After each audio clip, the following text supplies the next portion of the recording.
1528 থেকে 2024 সাল জেনে নিন রাম মন্দিরের 500 বছরের ইতিহাস। 22শে জানুয়ারি 2024 সাল একটা নতুন কালচক্র শুরু হলো। সোমবার অযোধ্যায় রাম মন্দিরের উদ্বোধন করার পর দেশের ভবিষ্যৎ প্রজন্মের সামনে এমনই বার্তা দিয়েছেন প্রধানমন্ত্রী নরেন্দ্র মোদী। তিনি এও দাবি করেছেন আজ থেকে 1000 বছর পরেও মানুষ এই দিনটি মনে রাখবে। নরেন্দ্র মোদী এই দিন অযোধ্যায় দাঁড়িয়ে বলেন, আজকের দিনটা রামের কাছে ক্ষমা চেয়ে নেওয়ার দিন, কারণ ত্রেতা যুগে মাত্র 14 বছর তিনি অযোধ্যার বাইরে ছিলেন, কিন্তু কলিযুগে তিনি 500 বছর ঘর ছাড়া হয়েছেন। এই প্রসঙ্গে জেনে নেওয়া যাক রাম মন্দিরের 500 বছরের ইতিহাস। 1528 সাল বাবরি মসজিদের নির্মাণ। মুঘল সম্রাট বাবরের আমলে আজকের অযোধ্যার এই জায়গায় তৈরি হয়েছিল বাবরি মসজিদ।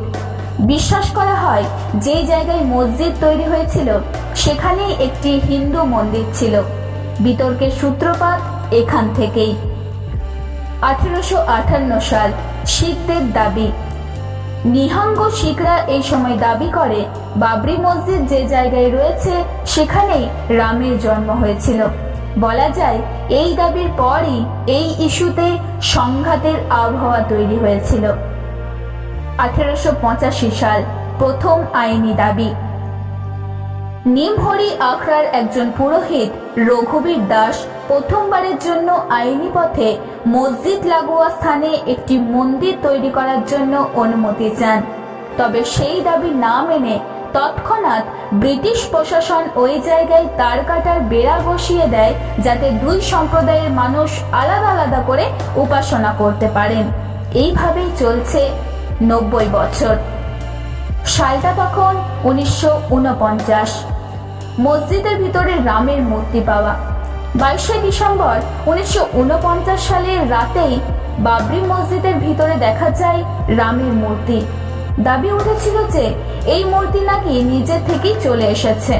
এই ঘটনার পর থেকেই কার্যত শুরু হয় আদালতের চক্কর। সালটা তখন 1986 থেকে 1989। মসজিদের তালা খোলা হয়। সেই সময় রাজীব গান্ধীর নেতৃত্বাধীন কংগ্রেস সরকার বাবরি মসজিদের তালা খোলার সিদ্ধান্ত নেয়। উদ্দেশ্য ছিল হিন্দুরাও সেখানে ঢুকে পুজো করবে। তবে সরকারের এই সিদ্ধান্ত বিতর্ক সৃষ্টি করেছিল। সেই সময় থেকেই রাম জন্মভূমি আন্দোলন অগ্রসর হতে শুরু করে। বিশ্ব হিন্দু পরিষদ রাম মন্দির তৈরির জন্য কোমর বেঁধে নেমে পড়ে। 1990 সাল এল.কে. আদবানির নেতৃত্বে এই সময় রথযাত্রার কর্মসূচি নেওয়া হয়েছিল। উদ্দেশ্য ছিল অযোধ্যা ইস্যুতে মানুষের জনসমর্থন জোগাড় করা। 1992 সাল বাবরি মসজিদ ধ্বংস। গোটা দেশ নড়ে গিয়েছিল এই ঘটনায়। বাবরি মসজিদ ধ্বংস হওয়ার পরবর্তী কিছু বছর দেশের পরিস্থিতি অস্থির হয়ে ওঠে। একাধিক হিংসা এবং অশান্তির ঘটনার সাক্ষী থাকতে হয়েছিল সকলকে। মৃত্যু এবং আহতের সংখ্যাও কম ছিল না। 2002 থেকে 2010 সাল আর্কিওলজিক্যাল সার্ভে অফ ইন্ডিয়া ততদিনে এই ইস্যুর মধ্যে ঢুকে পড়েছে। এলাহাবাদ হাইকোর্টের মামলা শুনানি শুরু করে দিয়েছে ততদিনে। দাবি করা হয়েছিল যেই স্থানে মসজিদ রয়েছে তার ঠিক নিচেই মন্দিরের ধ্বংসাবশেষ আছে। 2019 সাল সুপ্রিম কোর্টের চূড়ান্ত রায়। 5 বিচারপতির বেঞ্চ অযোধ্যার এই বিতর্কিত স্থানে রাম মন্দির তৈরি করার অনুমতি দেয়। পাশাপাশি মসজিদ তৈরি করার জন্য আলাদাভাবে জমি দেওয়ার রায়ও সেই সময় দেওয়া হয়। 2020 সাল রাম মন্দিরের ভিত্তি স্থাপন। 2020 সালের 5ই আগস্ট স্বয়ং প্রধানমন্ত্রী নরেন্দ্র মোদী অযোধ্যার ওই স্থানে রাম মন্দিরের ভিত্তি স্থাপনের ভূমি পূজা করেন। তারপর থেকেই শুরু হয় রাম মন্দির নির্মাণের কাজ। 2024 সাল রাম মন্দিরের উদ্বোধন।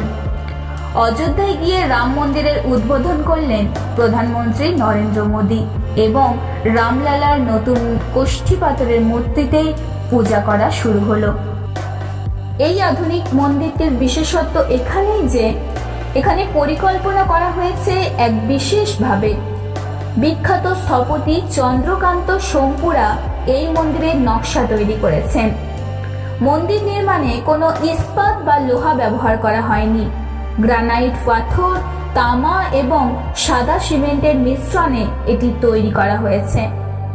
এমনভাবে মন্দিরটি তৈরি করা হয়েছে যে আগামী 1000 বছরেও মেরামত করার কোনো প্রয়োজন পড়বে না এবং ভূমিকম্প সহ যে কোনো প্রাকৃতিক দুর্যোগ এই মন্দিরটি মোকাবেলা করতে সক্ষম।